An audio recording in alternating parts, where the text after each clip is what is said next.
Olá, tudo bem? Estamos com mais um pontuando especial, com um assunto que talvez seja interessante, mas eu vou pegar os textos que eu peguei sobre esse assunto. Ele é um assunto relevante, por acaso, como ele é uma discussão nova na história, quer dizer, ele não é nova para alguns grupos, mas para todo mundo, de repente, é uma colocação, uma ênfase, assim, que tem uma certa novidade. E eu vou falar o título aqui e vou passar a leitura. Talvez ele seja um assunto que possa ser explorado no Enem, porque tem a ver com deficiências, e tem a ver com direitos. Mas vamos ler o texto, vou pegar o texto aqui e, e eu vou falar com vocês. O texto está aqui do meu lado, né, na tela do computador. Vocês vão ver a minha imagem, mas eu vou estar assim meio torto, que eu vou estar lendo aqui. Olha bem, diversidade surda, a surdez é plural. Esse é um tema, matemática, que está sendo discutida, e é interessante a gente prestar atenção nessas coisas. Nós somos uma sociedade plural em vários sentidos, né? A gente tem pluralismo de língua, a gente tem, obviamente, de países, línguas, dentro do mesmo país, algumas línguas, de costumes, de religião, de deficiências, de necessidades quanto às deficiências e às diferenças pessoais e particulares. E tudo isso, eu acho que de uma sociedade humana coesa, faz-se importante que a gente leve em consideração, quanto mais nós evoluímos enquanto sociedade. Então, esse tema, provavelmente, ele pode ser um tema que seja requisitado, por exemplo, numa redação de Enem, ou, de repente, lá na prova de biologia, alguma coisa assim. Caso você não esteja vendo isso com essa preocupação, ou seja, de uma redação, ou de uma prova, ou de vestibular, cabe aqui também a colocação de que é um conhecimento que nós todos deveríamos ter. Eu lembro a vocês que aqui vão ter algumas definições competentes e ditas por profissionais da área, pesquisadores, influencers, mas pessoas bem relacionadas com o tema e bem fundamentadas. Mas eu vou lembrar a vocês que as deficiências, as mais gerais deficiências, uma das mais complicadas é a surdez, porque, por incrível que pareça, o surdo ele tem menos informação ambiental que ele possa construir história, né, e entendimento do que rola ao lado dele. Ele tem menos informação que o cego.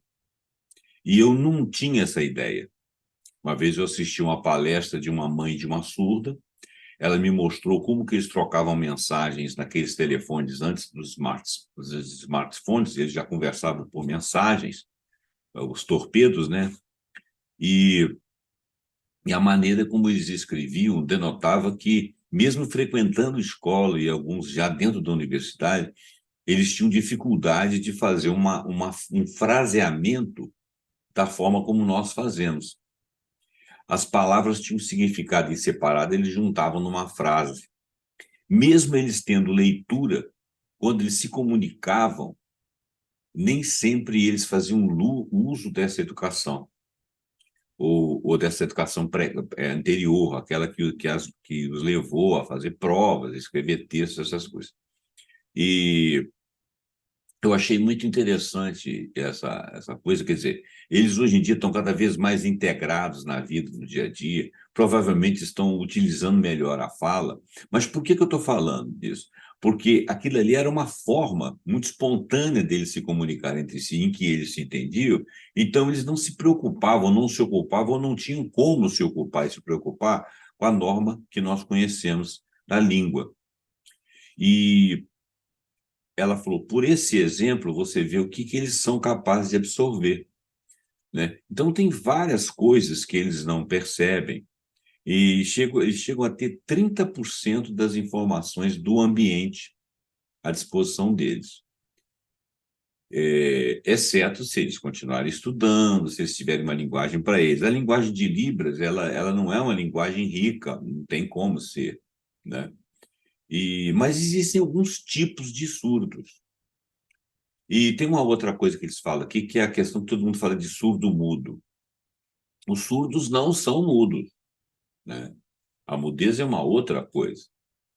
Alguns optam por não se comunicar com a fala que possuem, embora não ouçam, e outros optam por não se comunicar dessa forma, às vezes alguns só com sinais, outros fazem leitura labial enquanto você está falando, não domina a técnica deles, mas mesmo assim, de todas as formas, a maneira como eles têm de observar o mundo que os rodeia limita demais o nível de informação. Bom, então eu vou passar para o texto Diversidade surda, a surdez plural. Eu me baseei em 2 textos aqui e vou citá-los.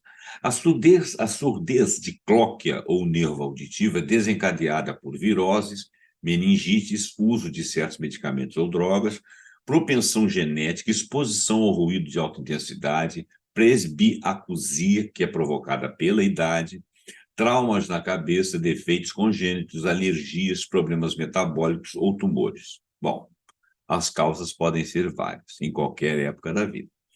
A audição possui um papel de grande importância para a nossa qualidade de vida.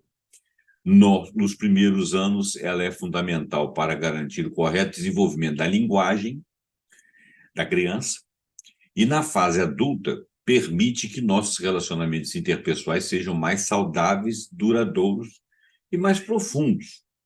Contudo, nem todos convivem com uma boa audição, já que a surdez é um problema bastante comum e afeta milhões de pessoas no mundo todo. Somente no Brasil, quase 30 milhões de pessoas sofrem com algum grau de surdez, sendo que 2,3 milhões possuem surdez total, segundo o levantamento realizado pela Organização Mundial da Saúde, OMS, em 2015. Caracterizada pela perda ou ausência total da capacidade auditiva, esse tipo de surdez possui diversas causas, tipos e sintomas específicos. Pode ser a surdez congênita, ou seja, a pessoa nasceu e vai ficar surda ou já nasceu surda, ou a surdez adquirida. Quando é adquirida, a pessoa tem um tempo de maturação, dá tempo dela ganhar linguagem, expressão e o entendimento do mundo. A partir disso, ela já teve um aprendizado, é uma outra forma de se relacionar com a surdez. Ainda assim, ela vai ser muito limitada. De acordo com a causa, a surdez pode ser definida de 2 formas: surdez de condução e surdez neurosensorial. No primeiro caso de condução, a impossibilidade de ouvir acontece quando algo bloqueia a passagem do som para o ouvido interno, com o rompimento, por exemplo, do tímpano, ou com infecções, por exemplo, do ouvido, né? Por exemplo. Já a surdez neurosensorial é o tipo mais comum e ocorre devido ao comprometimento do ouvido interno, né? O mais próximo da inervação que vai levar para o córtex cerebral. Mas nós não vamos falar da surdez em si, a parte, vamos dizer assim, da medicina que explica isso. Vamos falar, sim, da diversidade dos surdos. Então, é um outro tema. No Dia Mundial do Surdo, que é sempre no último domingo de setembro, e que este ano recaiu sobre 24 de setembro passado, hoje nós estamos no dia 2 de outubro, entenda a importância dessa diversidade. Então, entrou na pauta aí a comissão de debate, a instituição do Dia da Diversidade Surda. Então, além do Dia do Surdo, dia 24, que foi dia 24 de setembro, porque é o último domingo de setembro, entrou em debate numa comissão institucionalizar o Dia da Diversidade Surda. Por quê? Vamos ver. A diversidade surda se refere às diferentes formas de viver e dar significado à percepção auditiva. A Comissão de Defesa dos Direitos da Pessoa com Deficiência da Câmara dos Deputados, aqui no Brasil, debateu na terça-feira, 20 de setembro passado, a instituição do Dia da Diversidade Surda. A reunião foi solicitada pelo deputado Mário Roonizer, do PDT do Maranhão. Por que será? Bom, é porque, além do Dia do Surdo, o Dia da Diversidade vai chamar a atenção do tema, né? A legislação atual exige a realização de uma audiência ou consulta pública envolvendo amplos setores da população para a criação de uma data comemorativa por meio de um projeto de lei. O deputado explica que a diversidade surda se refere às diferentes formas de vivenciar e dar significado à percepção auditiva. Ele acrescenta que nós vivemos imersos em uma cultura ouvinte, claro, onde as pessoas são classificadas e definidas exclusivamente com base neste parâmetro de quem ouve e de forma categórica, onde ou a pessoa ouve ou então ela não ouve, ou seja, ela é surda. O que queremos mostrar é que a pessoa que não ouve não é alguém com algo a menos, mesmo porque isso não lhe é essencial, afirma o parlamentar.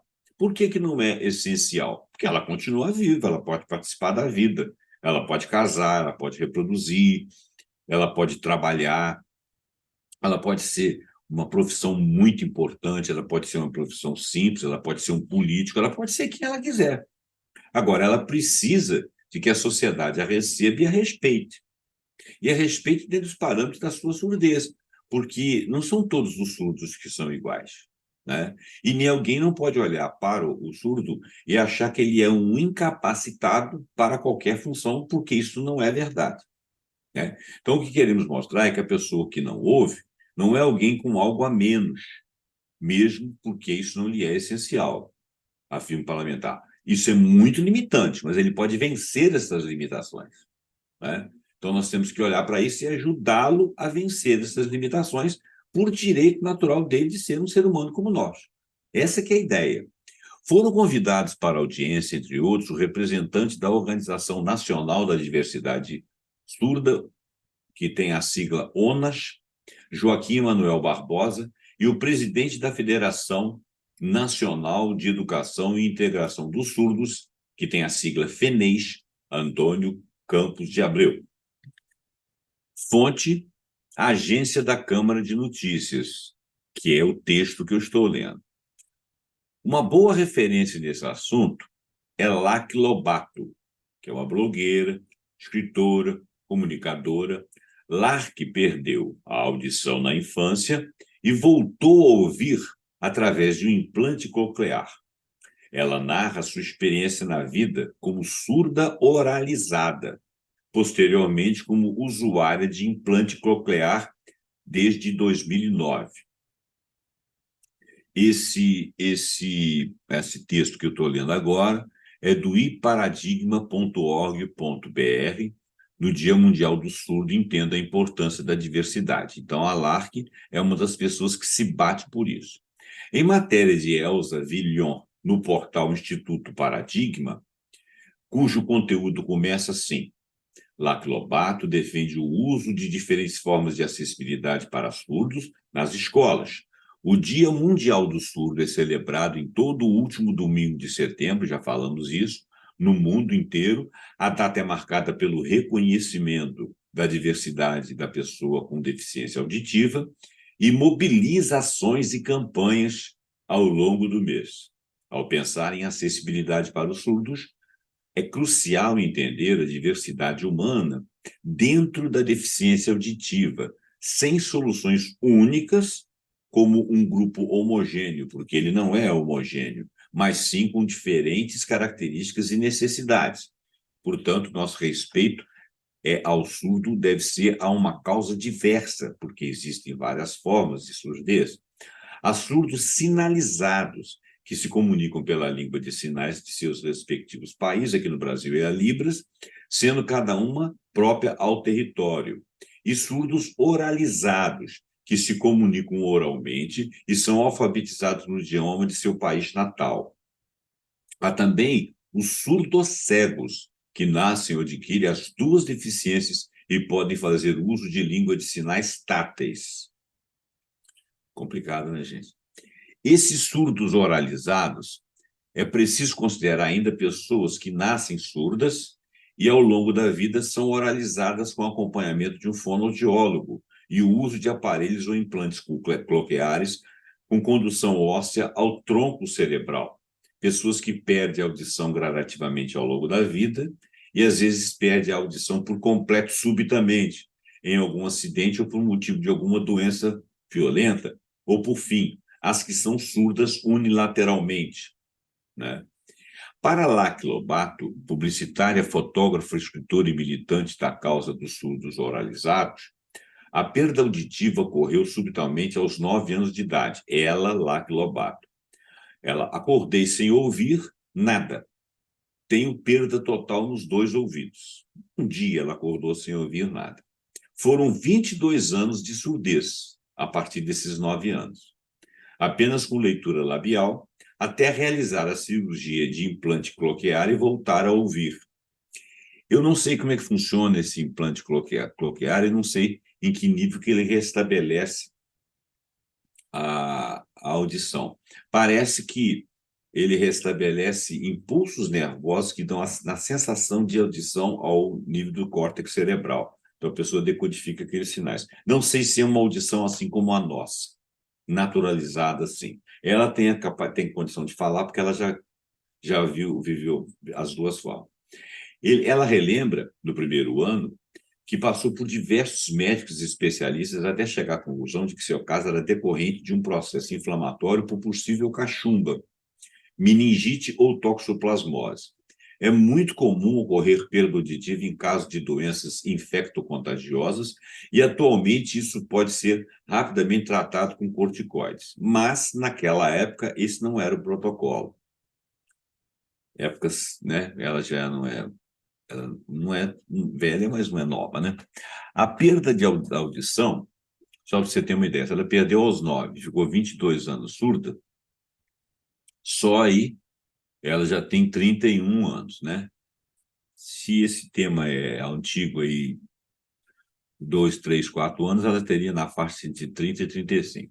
A perda de audição também foi a realidade enfrentada por Giovanni Souza, que ele é um produtor de eventos e controlador de tráfego aéreo militar reformado. Olha bem. Em 2018, ele foi diagnosticado com surdez neurosensorial bilateral profunda. Ele falando, quando estou sem próteses, digo que ouço através da pele.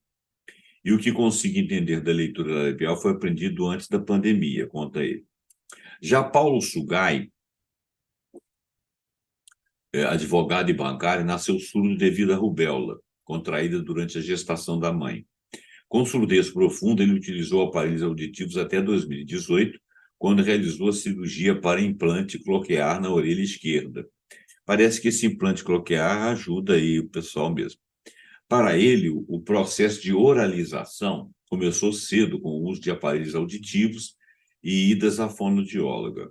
Além disso, menciona o envolvimento familiar que introduziu a leitura com gibis entre seus hábitos para o processo de alfabetização. Esses 4 pontos, uso de aparelho auditivo ou implante coclear, fonoterapias e apoio familiar e leituras, foram fundamentais no meu domínio da linguagem, ou seja, da língua portuguesa. Mas vamos falar de barreiras enfrentadas todos os dias. Mesmo com o uso de aparelhos e implantes, voltar a escutar não é necessariamente se tornar um ouvinte. Presta atenção nisso. Voltar a escutar não é necessariamente se tornar um ouvinte. Ambientes muito barulhentos, cuja arquitetura dos espaços tenha eco e reverberação, a baixa qualidade de áudio em palestras, seminários, transmissões online, filmes e programas e a falta de legendas são fatores determinantes para a dificuldade de compreensão das pessoas com deficiência auditiva que utilizam diferentes recursos de acessibilidade, no caso de implantes e aparelhos. Lacke, Giovanni e Paulo têm a língua portuguesa como primeiro idioma, por isso, a janela ou intérprete de Libras não os contempla. A disponibilização das legendas é uma forma de garantir que os surdos oralizados tenham acesso ao conteúdo oferecido em vídeo, inclusive em filmes nacionais. E em vídeos também. Outro impedimento recente é o uso de máscaras durante a pandemia, que dificulta a comunicação, pois impede a compreensão, obviamente, da leitura labial.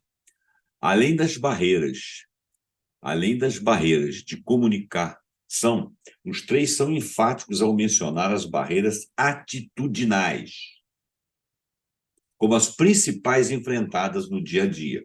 De acordo com o LAC, isso acontece pela falta de conhecimento da população sobre a surdez. Por isso que é importante fazer um vídeo como esse.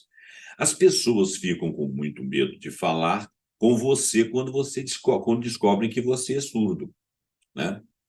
Para Paulo, toda pessoa que tem uma diferença, é, ela não é imediatamente absorvida. As pessoas ficam com medo de se comunicar com ela. Ficam com medo até de ofendê-las, de magoá-las, ou de não ser entendido por elas.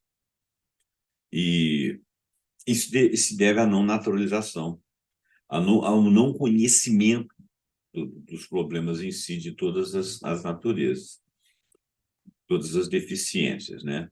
E, às vezes, as pessoas ficam invisibilizadas. Alguém já conhece que ela tem aquela deficiência, age e trabalha ao redor dela como se ela não estivesse ali ou como se não pudesse se comunicar com ela. Isso é terrível, tá? Isso é ruim quando se trata do idoso, isso é ruim quando se trata do cego, isso é ruim quando se trata do surdo, isso é ruim quando se trata de um cadeirante, isso é ruim quando se trata de uma pessoa que tem autismo, que tem algum outro problema de, de entendimento cerebral, de personalidade, alguma coisa assim, porque essas pessoas, elas são gente, né? Eu conheci uma autista que era professora universitária, mãe de 2 filhos, dirigia seu próprio automóvel e era professora universitária. E eu fiz uma entrevista com ela num determinado local, para uma mídia, e nessa entrevista ela tinha um comportamento assim todo cheio de parâmetros, eu respeitei, obviamente, fiquei tentando entender o que estava acontecendo, deixei ela à vontade, pedi para ela explicar, porque a entrevista era exatamente essa.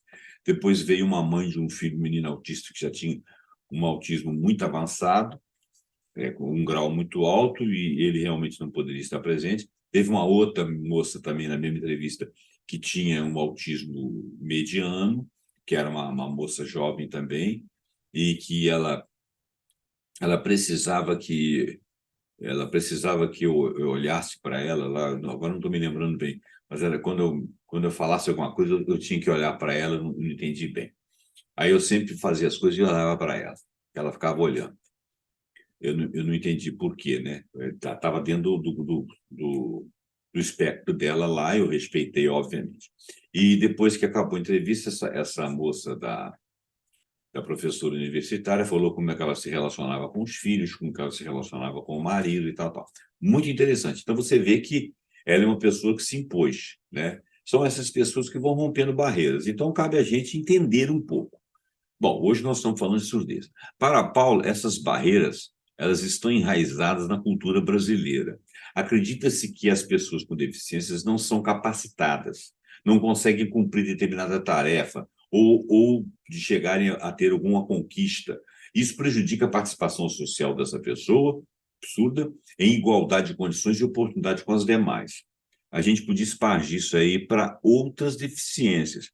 Giovanni relata que se sentiu excluído ao descobrir a surdez quando tentou aprender Libras e se engajar com surdos sinalizados.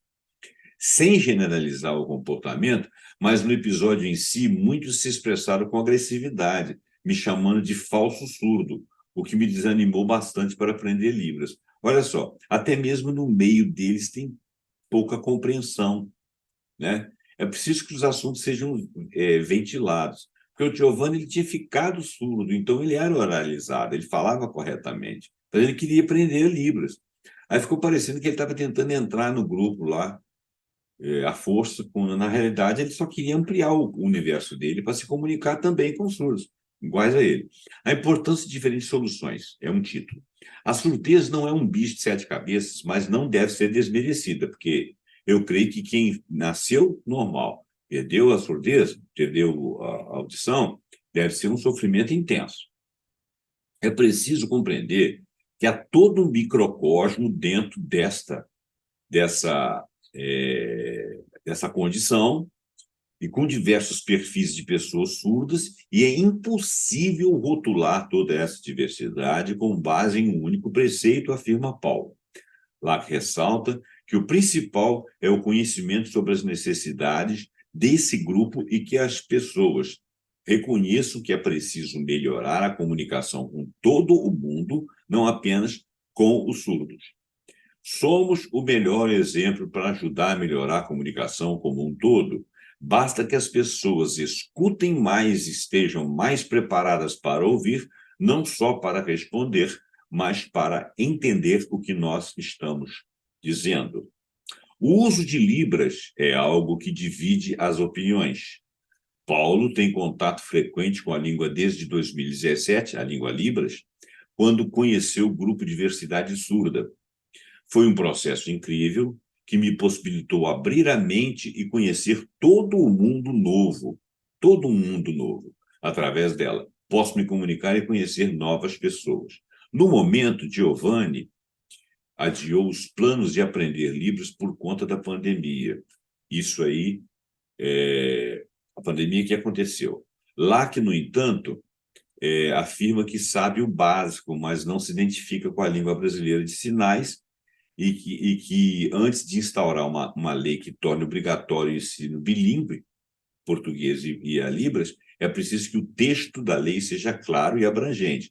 Quando isso chega nas escolas, é extremamente confuso, porque o professor é informado que o surdo só aprende pela educação bilíngue, e a escola entende que as Libras é a única forma de inclusão dos surdos. Não há definição de quais são as outras opções. Por exemplo, se seriam...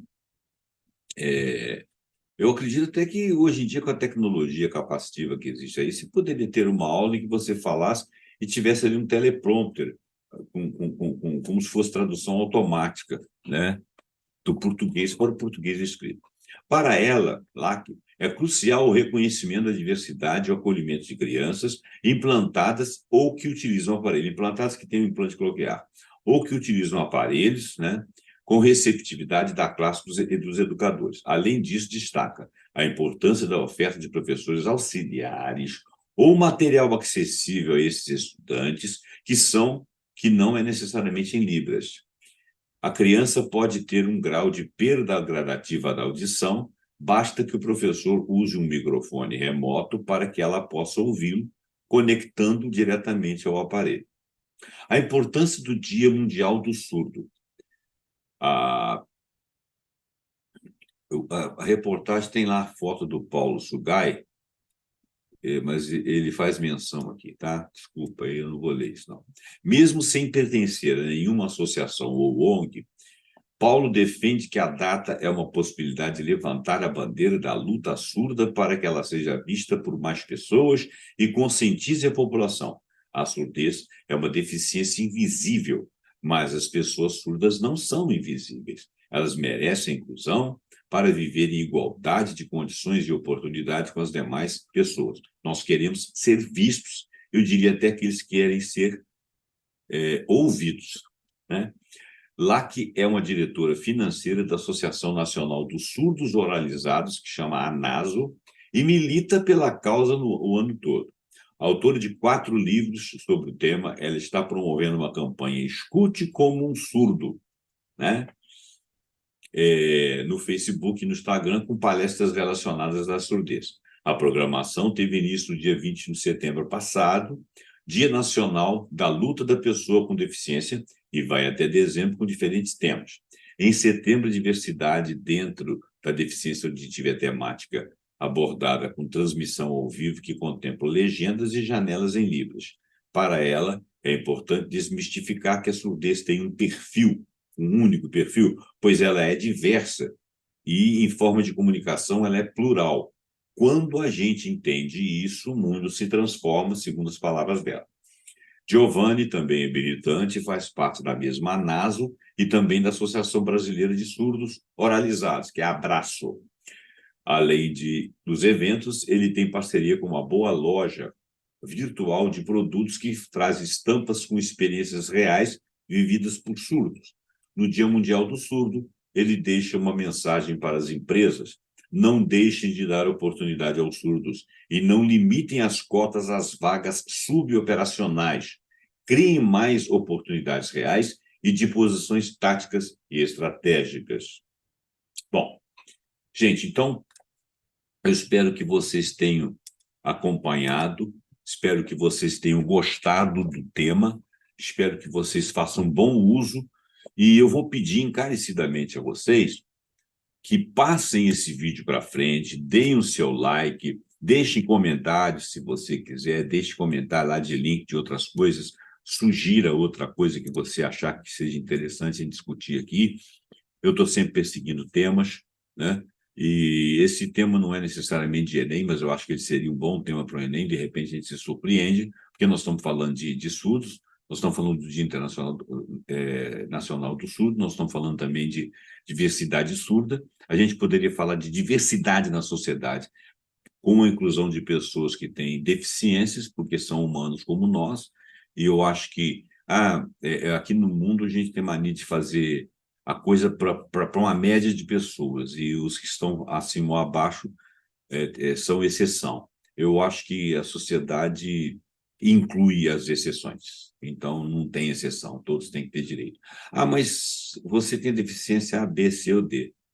Até onde a sociedade conseguir suprir que alguém conviva com normalidade com a sua deficiência no seio da sociedade, se sentindo um humano normal, eu acho que é nosso dever de consciência. Então, por causa disso que eu quero que você passe esse vídeo para frente. Deixe seu comentário, alguma coisa que você quiser. Assine o meu canal e aperte o sininho para que você seja informado todas as vezes que nós tivermos vídeos novos. Muito obrigado pela sua presença aqui e até o próximo programa Pontuando com algum assunto que nós já sabemos. Muito interessante e que você também goste. Ok? Até lá.